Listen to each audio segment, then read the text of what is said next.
Your disability is a disgusting family shame. We've hidden it for years and I'm done paying for it. Your insurance is canceled, effective immediately. My father's words sliced through me like a scalpel, precise and cruel. I recorded every word of that phone call, never imagining I would need it as evidence for what came next. If you've ever had a parent weaponize your medical condition against you, subscribe and tell me where you're watching from. My name is Eliza, I'm 28, and I work as a digital accessibility consultant from my apartment in Chicago. That phone call came on February 12, 2023, a Sunday afternoon I'd spent managing a pain flare-up from my Ehlers-Danlos Syndrome. I'd been diagnosed at 16 after years of dislocations, chronic pain, and fatigue that my father consistently dismissed as attention-seeking behavior. Dad always prioritized appearances over my actual well-being. When I was 17, he forced me to attend my cousin's outdoor wedding without my mobility aids. I collapsed during the reception, dislocating my shoulder in front of 80 guests. Later that night, I overheard him telling my aunt that I had created a scene to steal attention from the bride. During my college graduation, he insisted I walk across the stage without my cane. "No daughter of mine is going to look like an invalid in front of my colleagues," he said, his voice sharp with disgust. I complied, then spent the next 3 days bedridden from the pain. My mother brought ice packs to my dorm room when he wasn't looking. At 24, I needed surgery to repair ligament damage. Dad refused to let me recover at their house because, in his words, medical equipment would make the place look like a hospital when his business partners came for dinner. I stayed with my best friend Naomi instead, sleeping on her pull-out couch for 6 weeks. That February morning started with a text from my pharmacy. "Your prescription coverage has been terminated. Please contact your insurance provider." I called my insurance company immediately, my heart racing as the automated system played generic hold music. "Ms. Harrison, I can confirm your coverage was canceled yesterday at 4:17 p.m. by the primary policyholder, Robert Harrison," the customer service representative explained. "The termination is effective immediately with no continuation options since it's a family plan." I felt the floor tilt beneath me. My medications cost over $3,000 monthly without insurance.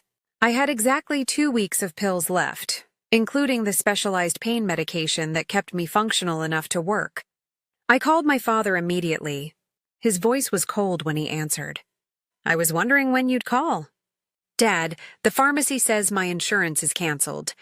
"There must be a mistake," I said, trying to keep my voice steady. "No mistake. I'm done enabling your theatrics.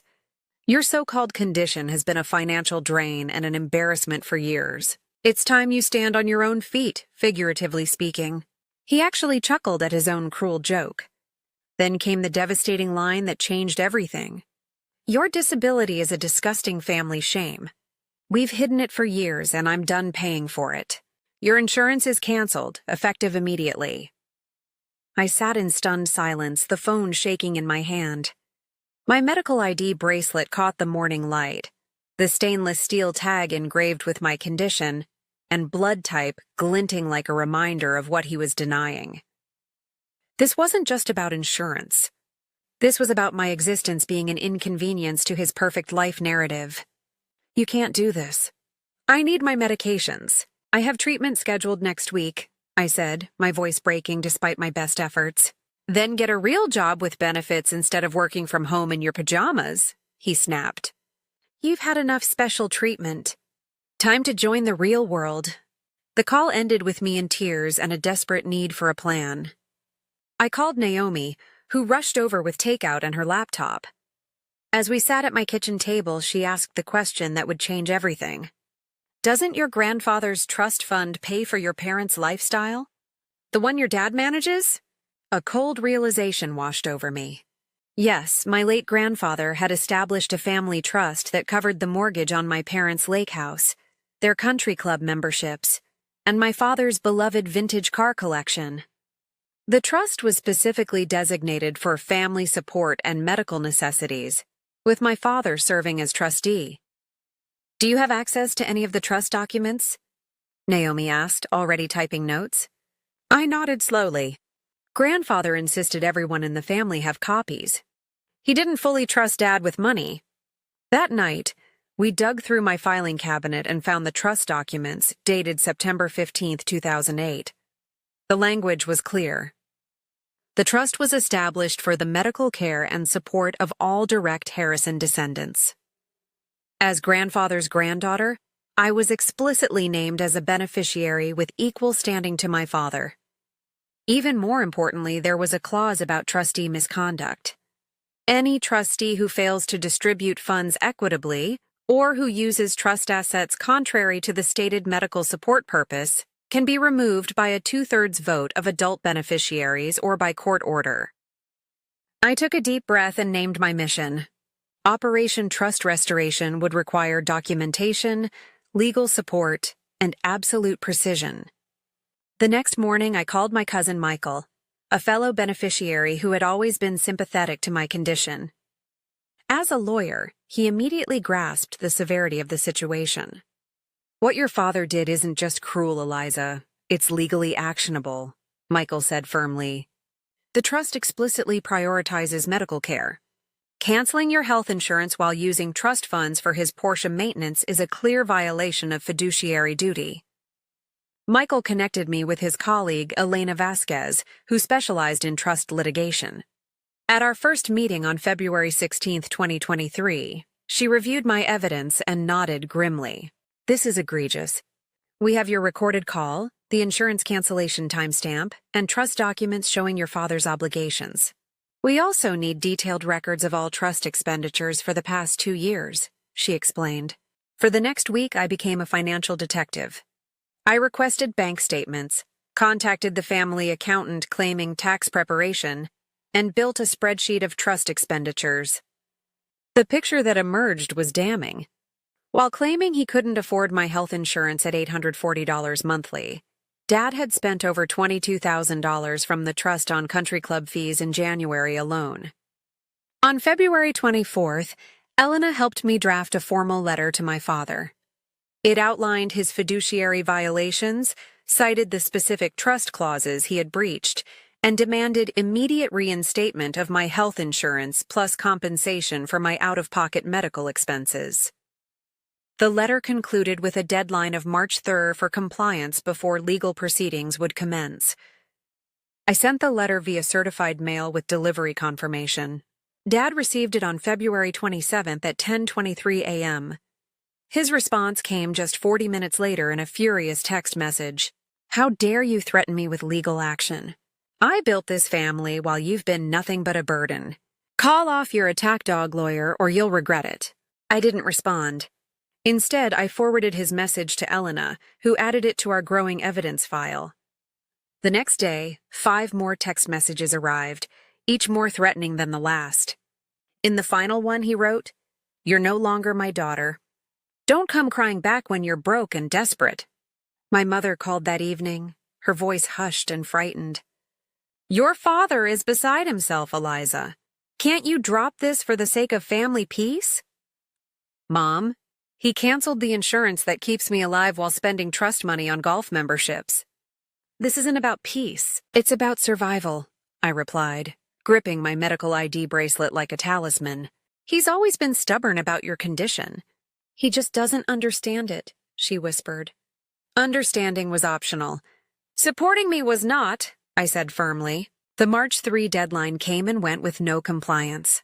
On March 6th, Elena filed an emergency petition with the county court for immediate removal of my father as trustee, citing grievous breach of fiduciary duty with potential life-threatening consequences to a named beneficiary. The judge scheduled an emergency hearing for March 9, 2023. I spent the intervening days gathering additional documentation, including statements from my doctors about the necessity of my medications and treatments. Walking into the courthouse that Thursday morning was one of the hardest things I've ever done. My father sat at the respondent's table, his expensive suit and confident posture contrasting sharply with my careful movements. I wore my medical ID bracelet prominently on my wrist and brought my cane, refusing to hide either. The hearing lasted 3 hours and 17 minutes. My father's attorney argued that as trustee, he had discretion over fund distributions. Elena systematically dismantled this argument with documentation showing the clear pattern of personal luxury expenses versus denied medical necessities. When the judge asked my father directly about canceling my insurance, his response sealed his fate. Your Honor, my daughter has fabricated or exaggerated her condition for years. I made a business decision to stop enabling behavior that has become a financial drain on family resources. The judge's expression hardened. Mr. Harrison, medical records from multiple specialists over 12 years do not constitute fabrication. And the trust document explicitly prioritizes medical care over other expenses. At 1:45 p.m., the judge issued her ruling. My father was removed as trustee effective immediately. The court appointed an independent fiduciary. All trust assets were frozen pending a full accounting, and my health insurance was ordered reinstated within 24 hours, with all out-of-pocket expenses to be reimbursed from trust funds. The most stunning part came next. The judge authorized the new trustee to liquidate non-essential assets to create a separate medical trust exclusively for my care, ensuring my father could never again threaten my health coverage. My father's face drained of color as he realized what this meant.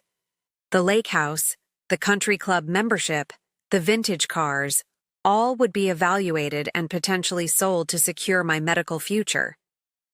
As we left the courtroom, he approached me, his voice low and dangerous. You've destroyed this family. I hope you're satisfied. I looked him directly in the eyes, something I rarely had the courage to do. No, Dad. You destroyed this family when you decided your daughter's health was worth less than your golf membership. The following weeks were a whirlwind of financial revelations. The independent trustee, Mr. Watkins, discovered my father had diverted over $250,000 from the trust for personal expenses unrelated to its purpose. The lake house had a mortgage 3 times higher than reported. The vintage car collection was technically owned by the trust but insured with trust funds for my father's exclusive use. By April 12, 2023, the liquidation began. The cars sold first, bringing in $1,800,000. The country club membership was terminated, saving $32,000 annually. The lake house went on the market in May and sold by June for $2,400,000.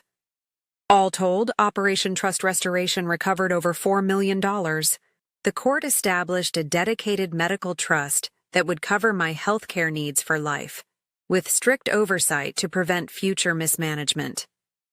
My father refused to speak to me again, which was ultimately a relief. Several family members initially sided with him, but changed their positions when Michael shared documentation of the financial mismanagement.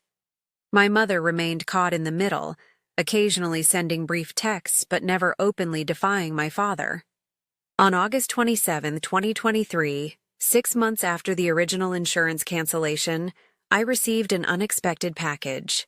Inside was my grandmother's pearl bracelet with a note from my mother. These should be with you. I'm sorry I wasn't stronger. I placed the pearls in my jewelry box but kept wearing my medical ID bracelet every day. It had become more than a medical necessity. It was a symbol of my refusal to be ashamed of my condition or to let anyone else define my worth based on it. Today, I've expanded my accessibility consulting business and volunteer with advocacy groups for invisible disabilities. I no longer fear medical bankruptcy or losing access to the treatments that keep me functional. The financial security has allowed me to focus on managing my condition rather than fighting for basic care. Last week, I received a letter from my father's attorney. He's requesting a family reconciliation meeting. I haven't decided whether to accept yet. Any relationship moving forward would require acknowledgement of the harm done and clear boundaries about respect for my health needs. What I know for certain is this: no one has the right to make you feel ashamed of your medical needs. No one should have to choose between family loyalty and basic health care. And sometimes, standing up for yourself means being willing to liquidate the very foundations of toxic relationships. If you've faced medical gaslighting or financial abuse from family, share your experience in the comments. Remember that your health is not negotiable, and neither is your dignity. Where are you watching from, and what boundaries have you had to set to protect yourself? Subscribe for more stories about finding strength in unexpected places.